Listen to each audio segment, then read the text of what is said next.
మాంగళ్య shopping mall ఆర్సీపురంలో Ambedkar statue ఎదురుగా July 12న రాశి ఖన్నా చేతుల మీదుగా గ్రాండ్ ఓపెనింగ్. సినిమా అంటే ఇష్టం ఉండడం సహజం. సినిమా తీయాలనే కల ఉండడం కూడా తప్పు కాదు. కానీ అదే కల ఓ వ్యక్తిని దొంగగా మార్చిందంటే నమ్మగలరా? హీరో కావాలని కలలు కన్నాడు, దర్శకుడు అవ్వాలని ఆశపడ్డాడు. చివరికి ముసుగు వేసుకొని మాల్స్లో దొంగతనాలు చేస్తూ పోలీసులకు చిక్కాడు. అంతేకాదు, పేదవాళ్ళ ఇళ్లలో దొంగతనం చేస్తే పాపం వస్తుంది సార్, నేను కేవలం డబ్బున్న వాళ్ళని టార్గెట్ చేస్తా అంటూ పోలీసుల ముందే చెప్పిన ఈ విచిత్ర దొంగ కథ ఇప్పుడు సంచలనంగా మారింది. అసలు ఎవరీ దొంగ? సినిమాల కోసం ఎందుకు ఈ దారి పట్టాడు? పూర్తి వివరాలు తెలుసుకుందాం. బెంగళూరుకు చెందిన ఆనంద్ అనే వ్యక్తికి చిన్నప్పటి నుంచే సినిమాలంటే విపరీతమైన మోజు. ఎలాగైనా సినిమా ఇండస్ట్రీలో పేరు సంపాదించాలని, హీరోగా గుర్తింపు తెచ్చుకోవాలని కలలు కన్నాడు. ఆ కలను నిజం చేసుకోవడానికి తన దగ్గర ఉన్న డబ్బుతో పాటు అప్పులు కూడా చేసి సినిమా నిర్మాణంలోకి దిగాడు. తానే హీరోగా, తానే దర్శకుడిగా written by Anand page number 13 అనే హారర్ మూవీని తెరకెక్కించాడు.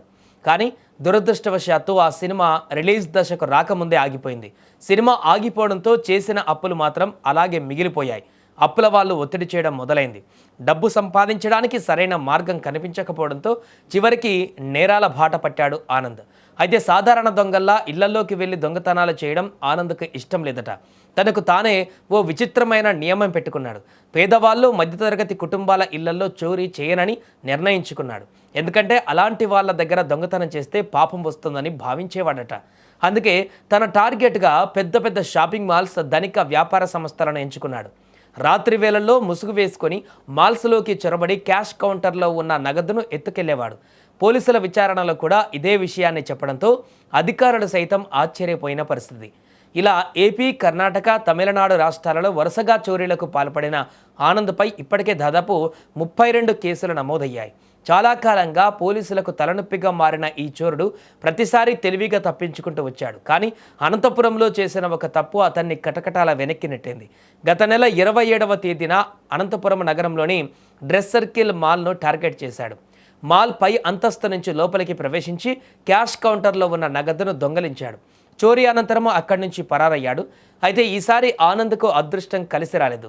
మాల్లో ఏర్పాటు చేసిన సీసీటీవీ కెమెరాల్లో అతని కదలికలన్నీ రికార్డ్ అయ్యాయి. ఆ ఫుటేజ్ ఆధారంగా అనంతపురం పోలీసులు ప్రత్యేక దర్యాప్తు చేపట్టారు. అనుమానితుల వివరాలు సేకరించి సాంకేతిక ఆధారాలను పరిశీలించి చివరికి బెంగళూరుకు చెందిన ఆనంద్ను గుర్తించారు. పక్కా ప్లాన్తో ఆపరేషన్ నిర్వహించిన పోలీసులు అతన్ని అదుపులోకి తీసుకుని విచారించగా వరుస చోరీల వెనక ఉన్న అసలు కథ బయటపడింది. సినిమాల కోసం చేసిన అప్పులే తనను ఈ దారిలోకి నెట్టాయని ఆనంద్ ఒప్పుకున్నాడు. ఒకప్పుడు వెండితెరపైన హీరోగా కనిపించాలని కలలు కన్న వ్యక్తి చివరికి పోలీస్ స్టేషన్లో నిందితుడిగా నిలబడాల్సి వచ్చింది. కలలు కనడం తప్పు కాదు, కానీ ఆ కలలు నెరవేరకపోతే తప్పుదారులు ఎంచుకోవడం జీవితాన్ని ఎలా నాశనం చేస్తుందో ఆనంద్ కథ ప్రత్యక్ష ఉదాహరణగా నిలుస్తుంది. సినిమా పిచ్చితో మొదలైన ప్రయాణం చోరీలతో ముగిసింది. ఇప్పుడు 3 రాష్ట్రాలలో నమోదైన 32 కేసులతో ఆనంద్ చట్టం ముందు జవాబు చెప్పవలసిన పరిస్థితి వచ్చింది. మరి ఈ విచిత్ర దొంగ కథ పైన మీ అభిప్రాయం ఏంటో కామెంట్ చేయండి. అతని వద్ద నుండి డ్రెస్ సర్కిల్ లందు దొంగతనం చేసిన నమోదులో 5,25,000 రూపాయలు రికవర్ చేయడం జరిగింది. దానికి తోడు సదర్ క్రైమ్లో అతను ఉపయోగించిన ఫేస్ కవర్ కావడానికి, అంటే తన ఫేస్ను గుర్తించుకోకుండా ఉండడానికి ఉపయోగించిన మాస్క్ను, హ్యాండ్ గ్లోవ్స్ను, తాను వాడిన కార్ నెంబర్లను, అంటే కార్ నెంబర్లను ప్లేట్లు మార్చేసి ఒరిజినల్ కార్ నెంబర్ పెట్టుకోకుండా దొంగ ప్లేట్లతో కారుతో ప్రయాణం చేసే కార్ ప్లేట్లను, కార్ను, అదేవిధంగా దొంగతనానికి ఉపయోగించే పనిముట్లను కలిగిన బ్యాగును, పనిముట్లను మొత్తం రికవర్ చేయడం జరిగింది. ఈ నాగరాజు గారి ఆనంద్ పైన ఇంత క్రితం కూడా చాలా కేసులు ఉన్నాయి. ఇతను సింగిల్ అఫెండరు. ఇతను ఎక్కడ పోయినా కూడా ముందుగా బాగా ట్రక్కి చేసి మాల్స్, షాప్స్ వీటిపైనే కాన్సన్ట్రేట్ చేసి దొంగతనాలు చేయడం జరుగుతాం. ఈ క్రమంలో అతని పైన